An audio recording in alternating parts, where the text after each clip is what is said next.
The letter arrived on a Tuesday, sealed in black wax, and it contained only 7 words.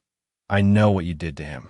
Constance Marlowe read it twice at her writing desk before the paper slipped from her fingers, and for the first time in 11 years, she felt the old fear return. Not the fear of poverty, which she had conquered, nor the fear of scandal, which she had learned to manage, but the fear of a truth she had buried so deeply she had almost convinced herself it had never happened at all. She burned the letter in the grate and told herself it meant nothing. By Friday, a second letter had come, and this one contained a name she had not heard spoken aloud in over a decade. Edward. To understand what that name meant, one must go back to the winter Constance turned 19, when she was still a Whitcomb and not yet a Marlowe, and her family's fortune hung by threads so thin that a single bad harvest could have unraveled it entirely. Her father had one solution, and only one: marriage. Not to a man of her choosing, but to whichever gentleman could restore the Whitcomb name to solvency before the creditors came calling. And there had been, in that bitter season, exactly one such man, a shipping merchant named Aldous Marlowe, twice her age, cold as the moor wind, and utterly indifferent to the fact that Constance's heart already belonged to someone else. That someone else was Edward Fenwick, the younger son of the parson, a man with nothing to his name but ink-stained fingers and a voice that could make her forget every practical fear she had ever carried. He had asked her to run with him 3 days before her wedding to Aldous Marlowe. She had said yes, and then, on the night they were meant to leave, the stable where they had arranged to meet caught fire. Edward went in to save the horses. He did not come out again, not whole at least. The villagers who pulled him from the smoke said his lungs would never recover, that his voice, once so certain and warm, had been scorched down to a ruined whisper that would never fully return. He disappeared from the parish within the month, and Constance, grieving a man she believed had died in every way that mattered, married Aldous Marlowe 11 days later, as her father had always intended. She built a life on that grief, a respectable life, a wealthy life, a life that the Constance of 19 would have found unbearable and the Constance of 30 found merely quiet. She had never told anyone that she suspected the fire had not been an accident. She had never told anyone because the only proof she carried was a memory. The smell of oil on her father's coat sleeve, the strange calm in his eyes the morning after the fire, as though a great burden had lifted from him overnight. The third letter arrived with an address. Constance went alone, telling her husband she was visiting her sister in the north, and took a coach to a fishing village on the eastern coast where the wind came in off the water like something with teeth. The man who opened the cottage door was not the boy she remembered. His hair had gone gray at the temples, though he could not have been older than 34. A scar ran along his jaw where the fire had marked him, pale against weathered skin. And when he spoke, his voice was still rough, still broken in places, but unmistakably his. "You came," he said. "You're alive," she answered, and the years fell away from both of them at once, leaving only the wreckage of everything that had been taken. He told her, in that cottage with the sea wind rattling the shutters, what he had spent 11 years learning, that the fire had not been an accident of stray sparks or careless lanterns, as everyone had assumed, that he had seen, in a last clear moment before the smoke took him, a figure at the stable door, a figure that had barred it from the outside before setting the straw alight, and had only unbarred it again at the very last, when the screaming horses threatened to bring the whole village running before the fire could do its work. "Your father," Edward said quietly, "did not want a fire that killed me, Constance. He wanted a fire that ruined me. A dead man makes people ask questions. A broken one, they simply pity and move past." Constance sat very still, the fire crackling in the cottage grate, and understood at last why her father's calm the morning after had never sat right in her memory.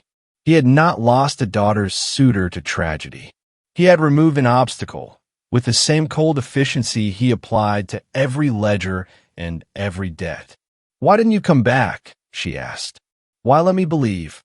"Because your father visited me in a physician's house before I'd even recovered my voice enough to argue," Edward said. "He told me that if I ever returned, if I ever spoke a word of what I'd seen, he would ensure I was tried for arson myself. That he had 2 men willing to swear I had set the fire in a jealous rage when I learned you meant to leave with him instead of me. He had money. I had a ruined voice and no family left to protect me." He looked at her, and something old and aching moved behind his eyes. "I believed for a long time that silence was the only way to keep you safe from the consequences of what he'd done. I told myself that was mercy. I'm no longer certain it wasn't cowardice. And now your father is dead 3 months, and I find I'm tired of being a ghost." She should have left it there. She told herself so on the coach home, watching the moors blur past the window in gray and green. Her father was dead. Nothing could be done to him now. Edward's confession, however true, was 11 years old and unsupported by any evidence beyond a broken man's memory. But the letters had not stopped. A 4th arrived within the week, and this one was not addressed to Constance at all. It was addressed to her husband, Aldous Marlowe, and it contained a single line that made the blood leave Constance's face when she found it, already opened, upon his desk. "Ask your wife why she visited the coast, and ask her what her father truly bought with his fortune 11 years ago." Someone else knew. Someone who was not Edward, who had no reason to want the truth kept quiet, who seemed instead to want it dragged into the light at the worst possible moment, for reasons Constance could not yet guess. Aldous confronted her that night in the library, the letter between them on the desk like a loaded pistol. "Is it true?" he asked, and his voice was not angry, which frightened her more than fury would have. Aldous Marlowe was a man who dealt in facts, in ledgers, in things that could be proven, and his calm was the calm of a man already calculating consequences. She could have lied. She had built 11 years on smaller lies than this one. Instead, for the first time in her marriage, she told him everything. The fire, her father's hand in it, Edward's 11 years of silence bought with threats, and her own visit to the coast 3 days before. Aldous listened without interrupting, and when she finished, he said only, "Your father owed me a great deal of money before our marriage. Did you know that?" She had not. The marriage settlement was never truly about restoring your family's fortune, Aldous said. It was about erasing a debt he could not otherwise repay. "I have wondered, more than once these 11 years, what your father was truly capable of to secure a match so urgently and so completely in his own favor." He rose, walked to the window, and looked out at the dark ground with an expression Constance had never seen on him before, something almost like grief for a marriage he had entered as a transaction and had, perhaps, come to want as something more. "The question that concerns me now is not what your father did. It's who is sending these letters, and why they waited until he was dead to send them." It was, Constance realized with a cold jolt, exactly the right question. The answer came from a place she had never thought to look. Her father's solicitor, a nervous, aging man named Pruitt, who had handled the Whitcomb estate for 30 years and who agreed to see her only after Aldous accompanied her and made it clear, in the quiet way of a man with considerable financial influence, that refusal was not truly an option. Pruitt's hands shook as he laid an old ledger on the desk between them. "Your father paid a man to set that fire," he said. "I've known for 11 years. He came to me the week after, terrified, wanting me to falsify records to account for the sum he'd paid. I did as he asked, because he threatened to ruin me otherwise, and I have lived with that cowardice every day since." His eyes were wet. "But I was not the only one who knew, Mrs. Marlowe. Your father did not act alone in arranging the fire. He hired the stable master's own son to do the work, a boy named Josiah Kell, who has spent 11 years believing himself owed far more than the pittance your father paid him for ruining a man's life. Josiah Kell.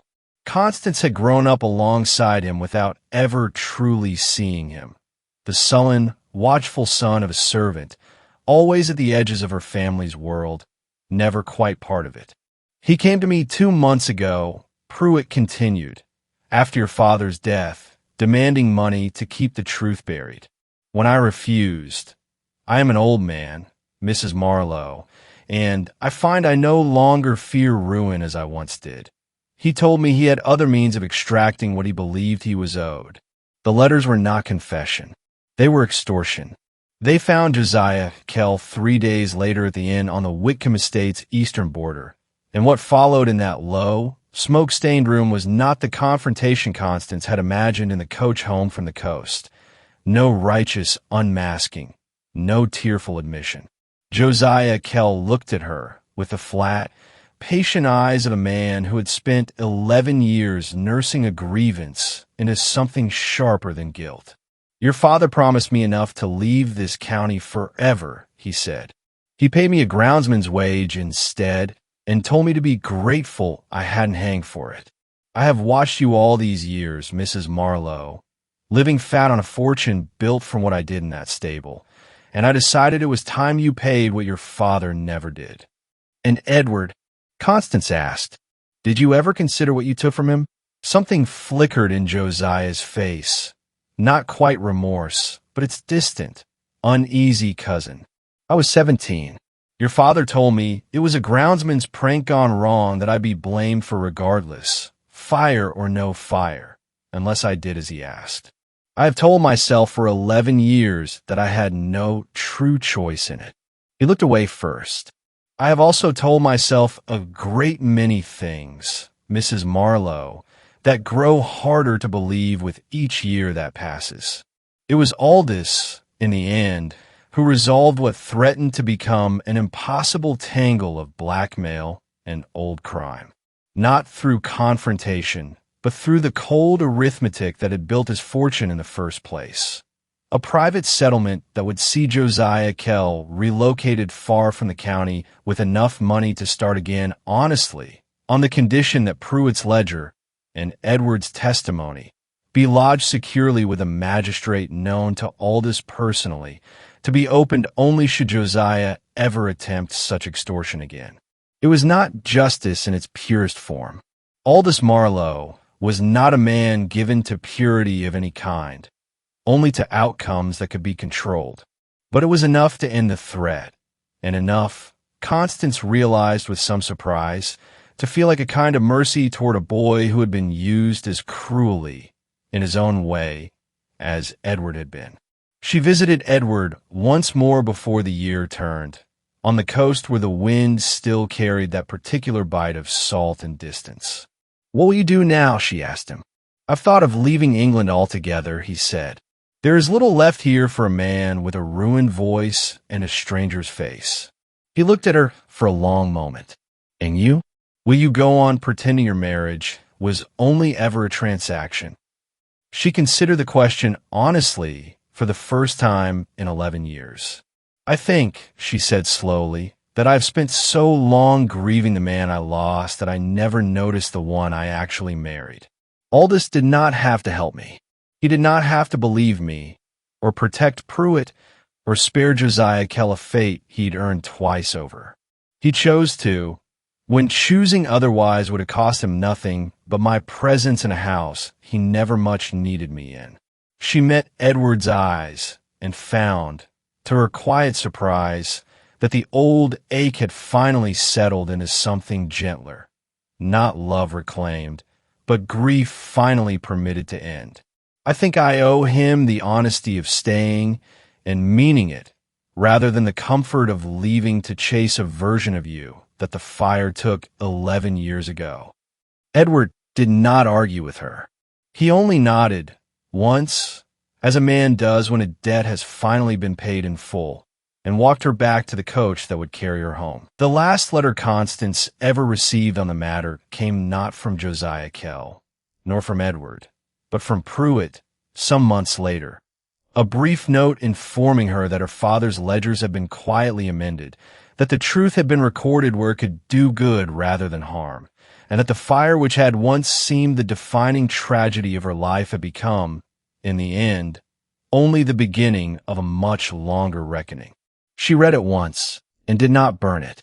Some truths she had learned were meant to be kept, not hidden the way her father had kept his, but held the way a woman holds the whole of her own history, the parts that scarred her and the parts that, against every expectation, had finally set her free.